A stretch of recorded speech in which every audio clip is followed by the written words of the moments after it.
Mejores ciudades. Uribe Schwarzkopf.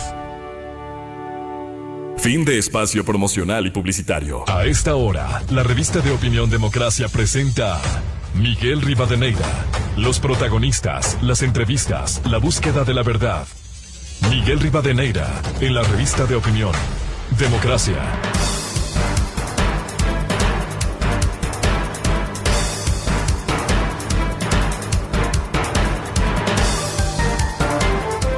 (8:39) en el territorio continental ecuatoriano, buscando la verdad en la revista de Opinión Democracia. Queremos saludar al consejero presidencial Diego Ordóñez, quien fuera también hasta hace algunos meses asambleísta, para evaluar el primer año de gobierno. Y hay que partir de hechos positivos, como ha sido el proceso de vacunación. Las estadísticas reflejan el éxito que ha sido reconocido aquí en el país y en el exterior, pero también una crisis política que se mantiene y que se evidencia en lo que sucede en la Asamblea Nacional. Ya mismo cumple 3 meses en esas condiciones de crisis, no hay manera de salir. Ahora están dedicados a la evaluación de la tarea de la presidenta de la Asamblea. Es decir, hay problemas complejos cuando la Asamblea debiera responder a las necesidades, a los requerimientos de los ecuatorianos, como son temas de la inseguridad. Allí hay leyes que están pendientes, el tema del empleo, el tema de la salud. Bueno, hay algunos temas que la Asamblea tiene pendiente y que no ha respondido a los requerimientos del país. ¿Cómo evaluaría su primer comentario, Diego Ordóñez, de este primer año de gobierno? Buen día. Buen día, Gonzalo, y a toda la audiencia. Perdón, Miguel, y a toda la audiencia.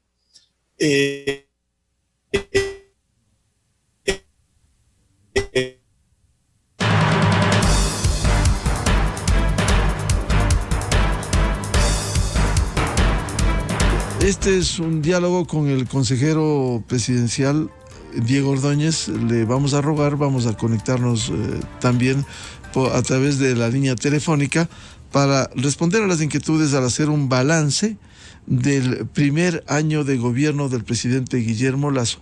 Diego, por favor.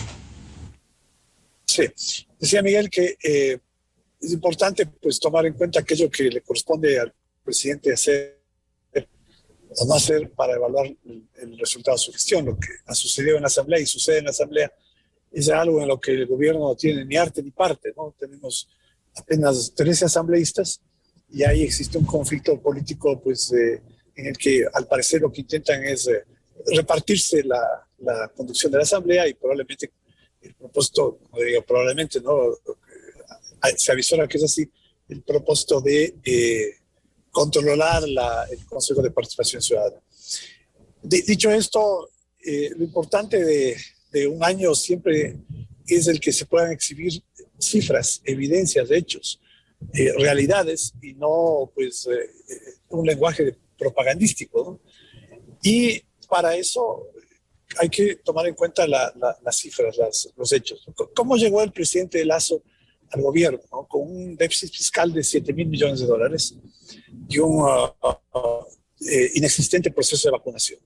Eso, digamos, son los dos más importantes problemas. Y otro adicional, ¿no? Que se ha vuelto crítico y notorio durante este último periodo, que es el de la inseguridad y la incidencia del narcotráfico en la vida diaria, lamentablemente afectando negativamente la vida diaria de todos los ciudadanos.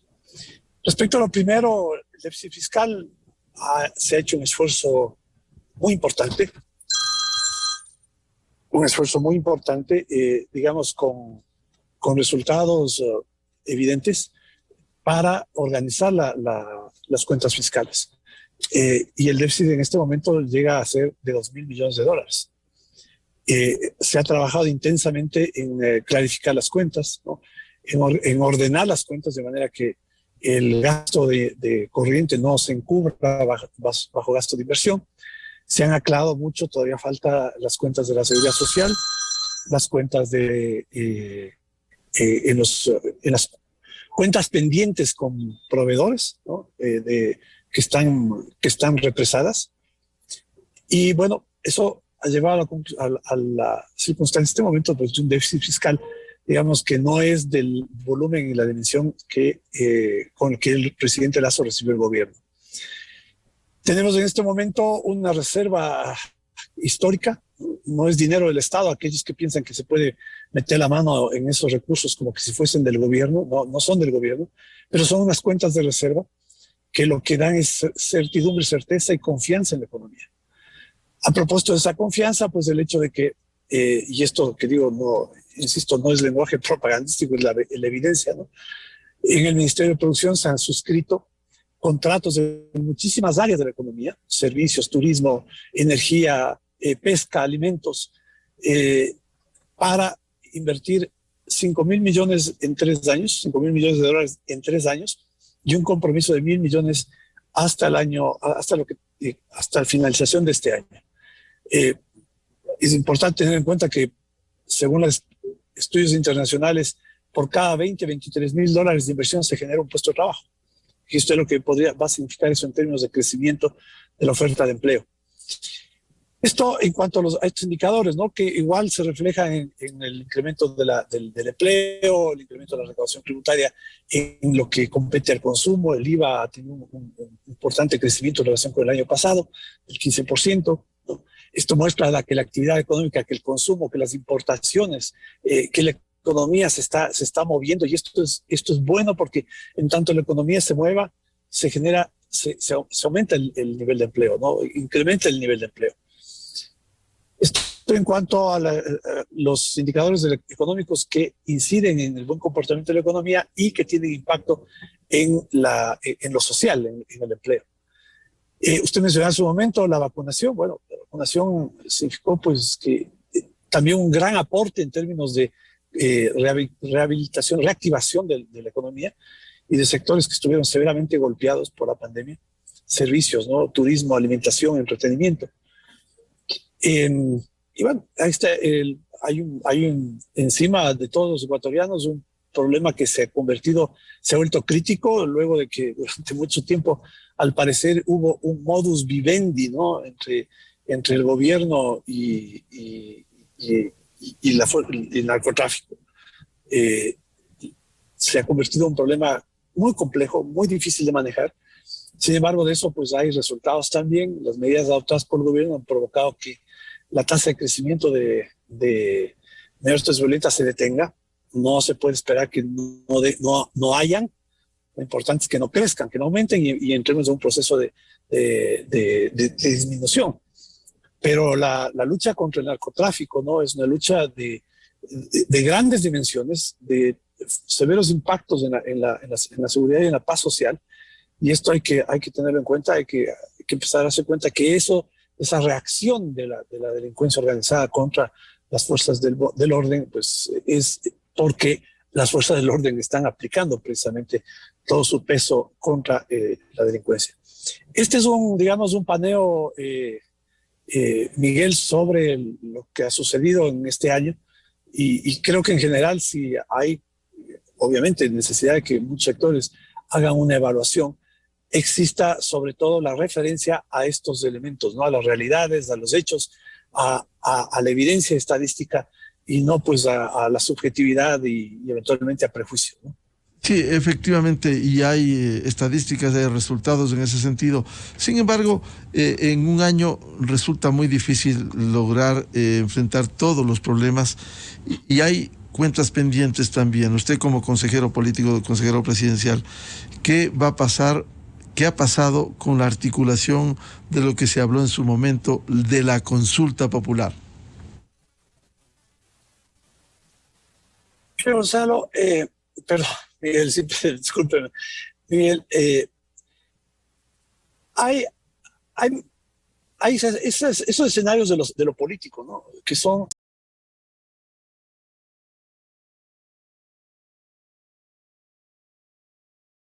no contribuyen en términos de la estabilidad, ¿no? de las de que hay estabilidad, ¿no? Y el Estado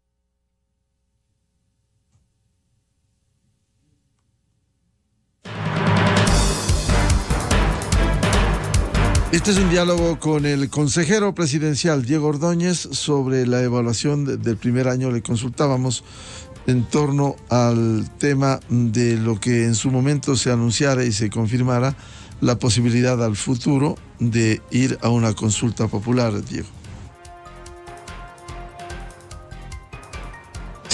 Vamos a continuar con este diálogo con el consejero presidencial Diego Ordóñez sobre la evaluación del primer año de gobierno, los resultados tangibles como él destacaba, estadísticas, acuerdos, tema económico, tema social, tema de salud, el caso de la campaña de vacunación.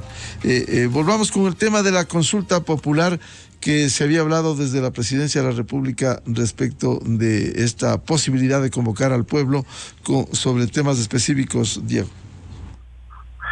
Sí, yo decía, Miguel, que en todos estos temas de la política, ¿no? La consulta popular, eventualmente se habló un momento de una posibilidad de una muerte cruzada, son eventos que generan mucho ruido en la actividad económica, ¿no?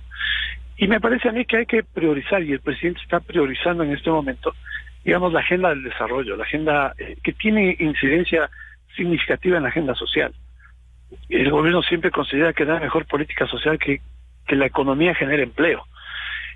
Y el presidente ha estado centrado en los proyectos de desarrollo, ¿no? Le decía yo, 40 proyectos en los que a los que se va a convocar al sector privado, están en proceso, en curso muchos de ellos. En el transcurso de este año, muchos de ellos ya estarán en fase de concurso, de contratación, para que el sector privado invierta con el sector público en infraestructura, en proyectos hidroeléctricos, en proyectos viales, ¿no? En comunicación. Estos megaproyectos, ¿no? Son aquellos proyectos con los que se debe estimular el crecimiento de la economía, y el crecimiento de la economía va a generar incremento en la oferta de empleo. Esto es la agenda más importante. Entonces, sí, eventualmente, pues, frente al escenario de lo político, se planteó la consulta, ¿no? Pero fíjese, el ambiente de la Asamblea es tan convulso, tan indefinido, ¿no? Donde no existe, pues, hasta ahora por dónde se encuentra un resquicio para un camino de diálogo, de concertación, ¿no? Por lo menos de conversación, debate con la Asamblea Nacional. Y por otro lado, pues, esta agenda que le acabo de mencionar, la agenda del desarrollo, que en este momento parece ser, yo diría, lo más prioritario, y que es, de hecho, el tema más importante al que el presidente le dedica mucho tiempo en su trabajo.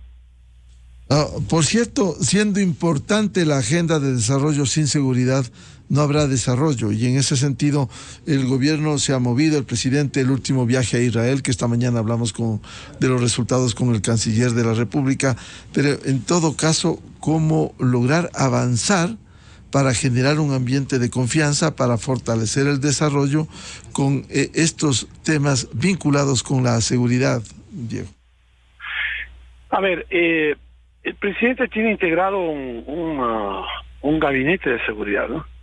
Un gabinete de seguridad. Precisamente hoy en la mañana tendremos una reunión precisamente para evaluar los resultados del viaje del presidente de Israel. Ese es un gabinete que, pues, integra a todos aquellos que tienen una actividad o una responsabilidad, una competencia en el control de la seguridad interna y externa, ¿no? Porque y el presidente además ha planteado un tema que me parece muy importante, crucial en este momento en cuanto a la concepción del rol de las Fuerzas Armadas. Lo ha dicho en reuniones en las que he participado junto con el ministro de la Defensa, y lo dijo en una entrevista ofrecida a CNN desde Israel. Tiene que considerarse al narcotráfico, al narcoguerrilla y los delitos asociados como el enemigo interno y externo, ¿no? Y cuando se toma esa definición en relación con cuál es el enemigo al cual debemos enfrentar como Estado ecuatoriano, no solamente como gobierno, como Estado ecuatoriano, esto reconceptualiza cuáles son las estrategias de defensa. Y eso quiere decir que tanto policía como Fuerzas Armadas se encuentran involucrados van a tener que estar involucrados en la defensa, cada uno en sus espacios de acción, en la lucha contra este enemigo interno y externo que es el narcotráfico. No solamente es un enemigo que está aquí dentro, sino que está por fuera. El comercio es internacional, hay un tráfico, hay un ingreso de droga por la frontera norte, por la frontera marítima, ¿no? Y obviamente el control de frontera marítima es una responsabilidad de la Fuerza Armada. A medida que esa responsabilidad se la enfoque contra este enemigo, pues vamos a tener esta articulación de la fuerza pública en general enfrentando al narcotráfico. Entonces en este gabinete de seguridad pues se definen estas líneas y ahí es muy importante además reconocer el nivel de profesionalismo, ¿no? A pesar de usted, Miguel, ha sido un observador y comentarista de esta intención del correísmo de convertir a la Fuerza Armada y a la policía en organismos militantes de un proyecto político, ¿no? El nivel de profesionalismo ha permitido que estas dos entidades, a pesar de esa arremetida ideológica, mantengan pues sus valores, sus principios, ¿no? Sus estándares en cuanto al funcionamiento. Y hay que reconocer ese profesionalismo y el hecho de que, claro, hay esta interacción, ¿no? Muy importante. Además, se produjo un cambio muy importante, la conformación del Ministerio del Interior, el nombramiento de un general que tiene muchísimas credenciales en cuanto a conocimiento y trabajo en contra de la delincuencia, y también el cambio en el Ministerio de Defensa y el alto mando militar, también el mando policial, pero en relación con el Ministerio de Defensa, el cambio del mando militar, precisamente para consolidar este concepto que ya lo planteó el presidente respecto a este rol que deben tener las fuerzas del orden para atacar la inseguridad. Importante que se reúna el Gabinete de Seguridad. ¿Cuándo se reúne el COSEP, el Consejo de Seguridad Pública y del Estado, en donde hay una representación no solo del Ejecutivo, que es importante, autoridades de la Fuerza Pública, Fuerzas Armadas, Policía Nacional, sino también de otras funciones del Estado, de otros estamentos públicos? No le podría decir respecto hacia adelante. Lo que sí le puedo mencionar es que durante el año de gobierno el presidente ha convocado más reuniones del Consejo de Seguridad Pública que en todos los 15 años previos, ¿no? Especialmente por esta visión respecto a que el ataque a la inseguridad es un problema del Estado ecuatoriano, no solamente de un gobierno, ¿no? Va a ser un problema que va a suceder muchos gobiernos, ¿no? Y tiene que amarse una estructura y una estrategia que rebase el tiempo de permanencia de un gobierno. Son acciones que van además de tener efectos de mediano plazo, y es muy importante que quienes hacen análisis de opinión desde lo político, desde lo mediático, desde el sector de la opinión de medios de comunicación reconozcan esto. Ahora, ¿qué ha hecho el presidente en cuanto al involucramiento de los otros sectores de las otras funciones del Estado? Bueno, ha convocado varias reuniones, ¿no? Lo hizo hoy en Guayaquil hace varios meses atrás, en donde estuvo la Corte Constitucional, todas las autoridades del Estado. Lo hizo hace poco con la función judicial, ¿no? Pidiéndole pues que exista que asuma la función judicial la responsabilidad de conducir o de definir o delimitar cuáles son los alcances que deben tener estas medidas de protección constitucional, habeas corpus, recursos de protección, etcétera, para que no sean manipulados ni terminen siendo instrumentos para la impunidad, sino sean usados en la dimensión de lo que conceptual, doctrinaria y constitucionalmente debe ser. Y esto, pues, entiendo, me parece que la semana pasada ya se reunieron los jueces y magistrados para discutir sobre el tema, de manera que no suceda lo que sucedió, Miguel, hace pocos días, ¿no? Que se concedieron en 5 días 124 recursos de amparo y recursos de protección y habeas corpus. Y lo que le voy a decir es un dato, tengo que confirmarlo, pero me han dicho que un solo juez generó 70 recursos. Entonces, ¿qué contribución existe desde la función judicial para evitar que estos recursos sean mal usados? La crisis de Santo Domingo, ¿no? La última crisis carcelaria, se produce por el traslado de un grupo de personas beneficiarias de estos recursos de protección y habeas corpus, ¿no? Y entre otros el dirigente de una de las bandas delincuenciales que están que operan en la calle, operan dentro de las cárceles.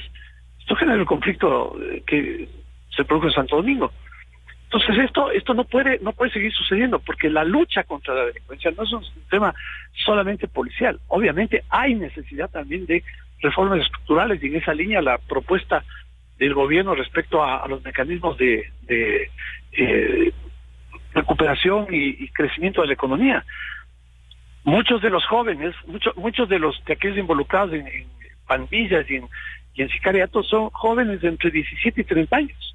Es decir, toda una generación, Miguel, toda una generación que durante los últimos 15 años, ¿no? Y en los primeros 10 años de esos 15, con tal cantidad de recursos, con tal cantidad de dinero, ¿no? Que no aportó en escuela, en escolaridad, en colegios, en empleo, en oportunidades a estos jóvenes, y terminan siendo parte de estos grupos delincuenciales. Hay una necesidad de una solución estructural a eso, pero también acciones policiales, judiciales, y bueno, y eso convoca a todo el Estado, ¿no? Y esto en la línea que usted pregunta sobre que tiene que ver con la convocatoria del concepto, esta articulación de las funciones del Estado en la lucha contra la delincuencia. Quisiera consultarle a Diego Ordóñez, si bien esto que ha señalado, incluso estos casos de abuso en la función judicial de operadores de justicia, de jueces, de recursos constitucionales como el habeas corpus, acción de amparo, medidas cautelares, cierto es, pero en lo que le compete al Ejecutivo, respetando la independencia de funciones, ¿no cree que ha habido debilidad también en sistema carcelario, que es supervisado por el Ejecutivo, las acciones jurídicas débiles, como fue la libertad de Jorge Glass, que deviene de una acción de un juez? Ese es el origen, pero también la debilidad en la actuación firme, en lo que le compete, reitero, al Ejecutivo para defender las acciones que le corresponde al gobierno. En cuanto al control de cárceles, Miguel, bueno, ¿qué encontró el gobierno? ¿No? Encontró paredes, no un sistema carcelario, no un sistema penitenciario, no un sistema de rehabilitación, ¿no? Paredes y una población carcelaria que rebasa la infraestructura, ¿no? Y un conflicto que se desató extrañamente, ¿no? Porque no sucedió eso en los 15 años previos, ¿no? Bueno, en el caso del gobierno de Moreno también, pero en el caso durante el correísmo, extrañamente no se habían producido eventos de la magnitud que se han producido estos tiempos, ¿no? Bueno, frente a eso, ¿no? Primero, pues, más control físico de las cárceles, ¿no? Con los límites que es posible, con los recursos que se tienen, y plantear un plan, ¿no? Para convertir esos centros en centros carcelarios de rehabilitación. Se puso en vigencia la Comisión de Pacificación, se desarrolló y ya se tiene una política penitenciaria. Ahora, como yo le decía en su momento, todo esto tiene efectos de mediano plazo, no son efectos de cortísimo plazo, ¿no? Claro, hay mucha gente pues que piensa, y esto a veces es digamos, no solamente engañoso, sino también peligroso, que la solución es de pura fuerza, ¿no? Es de pura fuerza, es de entrar y asolar, ¿no? Y eso pues no se puede hacer por varios motivos, entre otros porque hay estándares de derechos humanos que a los que hay que ajustar las acciones que realiza el Estado a través de fuerza policial y militar. Todo esto en cuanto al control del espacio físico, ¿no? Precisamente parte de aquello que tendremos como respuesta de la visita del presidente Lazo Israel es el poder contar, ¿no? Con recursos tecnológicos, porque la tecnología se ha desarrollado tanto en relación con estos temas de seguridad que hay que ubicar esas soluciones tecnológicas, estos problemas, para que estos mecanismos permitan poner no solamente bajo control físico, sino también bajo control virtual las cárceles en el país. Entonces, respecto al tema de la defensa, Miguel, no quiero dejar de contestar eso, ¿no? ¿Ya? El caso de Glass es de un juez ad hoc, con digamos, cooptado por el correísmo, por la filiación que se conoce, tuvo este juez Moscoso con el correísmo. Una audiencia que se convoca a las 2 de la mañana para las 11 de la mañana, y un juez parcializado, pues, ¿no? Que en vez de él de pedir información, ¿no? De dar paso porque hubo una impugnación respecto a los informes médicos. Se alegó que tenía que haber un informe de un médico del Ministerio de Salud Pública. Se aceptaron todos los informes, obviamente parcializados, presentados por la defensa de Glass. Se convoca la audiencia a las 2 de la mañana para las 11 de la mañana. Pues difícil, pues, tener una preparación respecto a esta acción de este habeas corpus, ¿no? Presentado por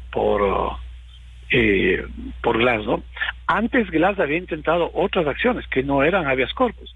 Él había intentado una acción de acumulación de penas para beneficiarse del mecanismo de reducción de penas. No, incluso él presentó habeas corpus en el gobierno anterior en Latacunga, en donde sí actuó, y hay que decirlo, somos testigos de cargo, la ministra de gobierno de entonces, la ministra María Paula Romo, fue firme, fue a Latacunga.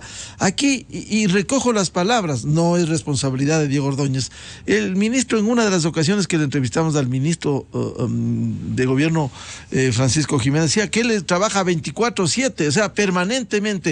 En un caso de la magnitud de Jorge Glass, un ex vicepresidente condenado, quizás no hubo demora, puede ser 2, 4, 6 de la mañana, pero estar pendientes al menos de estos casos grandes en donde le repercute directa o indirectamente al gobierno. Sí, o sea, mire, Miguel, hay que pongámosle contexto a todo esto, ¿no?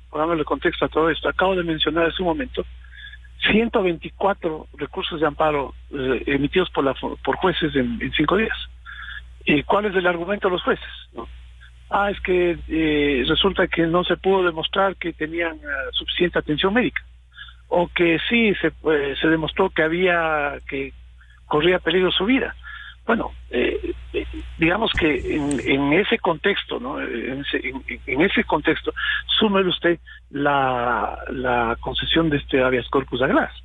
Es decir, no es el hecho de que esté el gobierno, ¿no? Pues que obviamente respecto a todos esos otros casos también se ha actuado para defender desde el servicio del SNAI la posición del gobierno de que no se conceda este tipo de recursos de habeas corpus. Que además, dicho de paso, Miguel, no es nuevo. Ya antes, mucho antes, habían concesiones de estos recursos de acciones de habeas corpus, ¿no? de reos transferidos a pabellones de seguridad, que con habeas corpus los jueces hacían que pasen a pabellones de baja seguridad, personas de alta peligrosidad. Entonces, ahí hay un problema, ¿no? Que tampoco es, digamos, atribuible a los jueces, ¿no? Hay todo un andamiaje jurídico, ¿no? Una doctrina, ¿no? Que se ha ido convirtiendo en hegemónica en cuanto a la aplicación de estos recursos constitucionales. Entonces, no, hay que profundizar, ¿no? Hay que darle límites. Ha habido abusos, indudablemente ha habido abusos, pero ¿están preparados debidamente el gobierno con el procurador del Estado para la audiencia en lo que le compete al Ejecutivo en la audiencia Jorge Glass este miércoles? Sin duda que sí, Miguel, sin duda que sí. Y claro, ahora usted acaba de mencionar que hay un actor, un tercero en este escenario, ¿no? Que es el procurador que ha presentado un recurso de nulidad del proceso, pues alegando que él no fue notificado con dentro del proceso de concesión de habeas corpus. Sí, efectivamente, y el país estará pendiente y ojalá brille la verdad partiendo de los hechos y que terminen, ojalá algún momento, los abusos en la función judicial de estos recursos constitucionales. Seguiremos hablando de este primer año de gobierno. Muchas gracias a Diego Ordóñez, consejero presidencial. Gracias, Miguel. Muy buenos días. Muy buen día. Con esto cerramos Buscando la Verdad en la revista de Opinión Democracia, la jornada de este lunes 16 de mayo del 2022. Les deseamos un feliz día, feliz inicio de semana y les recomendamos en Exa FM ya viene el show de la papaya. Muy buen día, felicidades a todos. Miguel Rivadeneira en la revista de Opinión Democracia. Inicio de espacio promocional y publicitario. En KLM nos dimos cuenta de que existen muchos tipos de viajeros.